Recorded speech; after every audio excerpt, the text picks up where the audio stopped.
Olá, caro cursista. Seja bem-vindo à disciplina Teorias da Comunicação do curso de Técnico em Multimeios. Eu me chamo Paulo Henrique e vou acompanhar vocês durante essas 4 módulos que a nossa disciplina possui. Eu espero que você possa desenvolver os trabalhos de forma proveitosa, pois ao estudar os processos comunicacionais, vocês não vão estar com ferramentas somente que venham a contribuir para que vocês desenvolvam melhor o curso que estão fazendo. Mas, acima de tudo, vocês vão ter um belo arcabouço para pensar sobre a nossa vida em sociedade e como o processo comunicacional envolve os mais diversos tipos de relações que nós mantemos. Então vamos dar início agora com a nossa primeira competência, que tem como objetivo principal refletir sobre o processo comunicação em sociedade.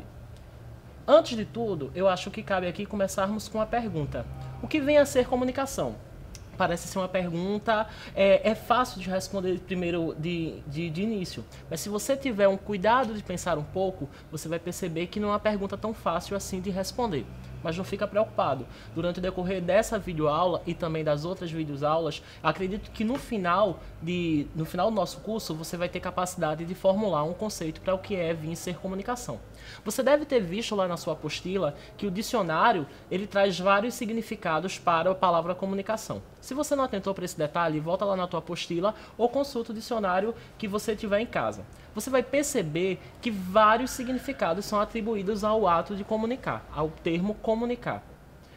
Essa variedade de significados revela que conceituar comunicação não é um ato fácil, não é uma tarefa tão simples assim. Vamos começar pela etimologia da palavra do termo comunicar. Ela já vai dar mais ou menos uma ideia do que esse termo comunicar significa. Etimologicamente, o termo comunicar, ela vem do latim. Não é? Ela vem de uma palavra latina, communicatione, que por sua vez deriva da palavra comune, ou seja, comum. Communicatione significa em latim participar, pôr em comum ou ação comum. Portanto, comunicar etimologicamente relaciona o ato de compartilhar. Não é? Podemos entender basicamente da seguinte forma: não é? Seres conscientes, não é? Seres humanos, porque a atividade de comunicar é uma atividade basicamente humana, né? Que tornam em um processo dialógico ou não é? Tornam uma coisa comum entre si, seja uma informação, uma experiência, uma sensação ou uma emoção. Se a gente pensar hoje, no pleno século XXI, esse conceito de comunicação, do que vinha a ser comunicar, ele se torna mais complexo, porque nós podemos observar que várias novas inovações tecnológicas, né, elas vêm o quê? Contribuindo para que o ato de comunicar ganhe novas configurações. Não se preocupa que no decorrer da disciplina a gente vai perceber como no século XXI e também como no passado esse ato de comunicação teve suas configurações próprias. Antes da gente passar para essa etapa, a gente podia pensar um pouco melhor, né, para que serve a comunicação, por que a gente se comunica. Por exemplo, o que nós estamos fazendo aqui é estabelecendo um ato de comunicação. Você, provavelmente, desde o momento em que você acordou, você deve ter estabelecido diferentes tipos de comunicação. Eu não sei se você já parou e se perguntou para que serve o comunicar, por que nós nos comunicamos. Existem vários motivos que explicam por que o ser humano se comunica. Eu vou relatar algum deles para vocês. Em primeiro, seria para trocar informações. Quando nós nos comunicamos com alguém, temos como objetivo a troca de informações, como, por exemplo, estamos fazendo agora nesse momento. Um outro motivo seria para nós entendermos e sermos compreendidos. Não é? Quando nós trocamos essa informação, temos a necessidade tanto de compreender, de ser compreendido ou de compreender alguma informação que nós passamos. Não é? Para entreter e ser entretido. Para interagirmos nos grupos e comunidades, e nas organizações e na sociedade. Para satisfazermos as necessidades econômicas que nos permitem pagar a alimentação, o vestuário e os bens que de uma forma geral consumimos. Né? Para interagirmos com os outros, conseguindo amigos, parceiros, tendo sucesso pessoal, sexual, profissional, algo fundamental para a nossa autoestima. Então essas são algumas das várias razões pelas quais nós, seres humanos, nos comunicamos. Você pode muito bem, depois dessa videoaula, pensar em outros motivos que levam o ser humano a se comunicar. Assim que você pensar, posta lá no nosso fórum para que a gente possa fazer uma discussão melhor em grupo. A gente precisa levar em consideração que nesse ato de comunicação, vários elementos estão integrados. nós vamos ver pausadamente cada um desses elementos. Mas antes de a gente ir para essa etapa, eu queria destacar de antemão um desses principais elementos, que é a linguagem.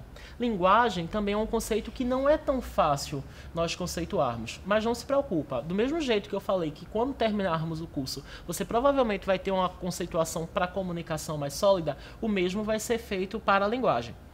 De antemão, eu posso dar um conceito mais simples para que a gente possa dar início, né? A linguagem seria o conjunto de meios que permitem ou realizam a comunicação, e na qual há de considerar dois tipos, a linguagem verbal e a linguagem não verbal. Vamos tentar distinguir um pouco a linguagem verbal da linguagem não verbal. A linguagem verbal seria o quê? Seria a palavra falada ou a palavra escrita, né? Em que a primeira, a linguagem escrita, pode ser utilizada, a linguagem falada, perdão, pode ser utilizada na comunicação oral referente à frente ou à distância, né? Na linguagem oral, eu posso estar tanto frente a quem é que me comunico ou não. Eu posso utilizar um meio, um canal para fazer isso. Exemplo seria o rádio, a TV, a televisão e o telefone. A segunda, né, que seria a comunicação escrita, é a que está presente nos livros, nas revistas, na apostila que você está utilizando para o curso né? Essa utiliza símbolos, que nós vamos falar um pouco melhor deles mais para frente. A linguagem não verbal, o próprio nome já diz, não é? Nela, nós precisamos considerar os signos, os sinais visuais ou sonoros, né? Os sinais visuais, por exemplo, podem ser dança, o gesto sinaleiro, uma mímica ou sinais de trânsito. Exemplo, quando você vê uma placa de proibido estacionar ou proibido seguir em frente, tá aí um belo exemplo de linguagem não verbal. Através desse signo é conseguido, através de uma linguagem não escrita ou não falada, mas por uma linguagem visual, ser transmitida uma mensagem. Sobre como os tipos de linguagem interferem no processo comunicacional, no decorrer do curso a gente vai poder explorar um pouco mais sobre isso. Eu falei para vocês que a linguagem verbal e a linguagem não verbal, elas têm alguns elementos diferentes, né? A primeira, no caso a linguagem falada, ela tem uma transmissão imediata da mensagem. E a clarificação deste pela entoação, pelo entusiasmo, pelo ritmo ou pelo gesto. Né? Basicamente como eu estou fazendo aqui. Esse tipo de comunicação está se dando imediata e vocês estão podendo perceber a entoação que eu estou dando na conversa pelo tom da minha voz ou pelos gestos que eu utilizo. Não é? Na escrita, nós vamos perceber que a transmissão da imagem necessariamente ela não é imediata. Por exemplo, a comunicação que eu estava tentando estabelecer com vocês através da apostila, ela não foi necessariamente imediata. Eu levei um tempo para produzir e até que esse material chegasse. A entonação também da mensagem, da comunicação que estava sendo transferida, não foi feita necessariamente por gestos ou pelo tom da minha voz. Mas vocês perceberam que no decorrer do texto, a pontuação, vírgula, ponto, exclamação, é que dava a entoação do conteúdo a ser transmitido, da mensagem a ser transmitida. Bem, como nós vimos, a linguagem é um dos elementos que integram o processo comunicacional. Mas nós precisamos conhecer os outros elementos que integram esse processo. Você já deve ter lido e já deve ter uma ideia quais são esses elementos a partir da leitura na sua apostila. Vamos comentar cada um deles brevemente. O primeiro elemento que integra o processo comunicacional seria o emissor. Por exemplo, nesse processo comunicacional que nós estamos estabelecendo aqui nessa videoaula, eu seria o emissor, porque sou eu que estou emitindo a mensagem a ser transmitida. O emissor é o criador ou fonte de uma mensagem. Vocês estariam na posição do receptor. O receptor é o elemento do processo comunicacional a qual se destina a mensagem a ser enviada. Não é?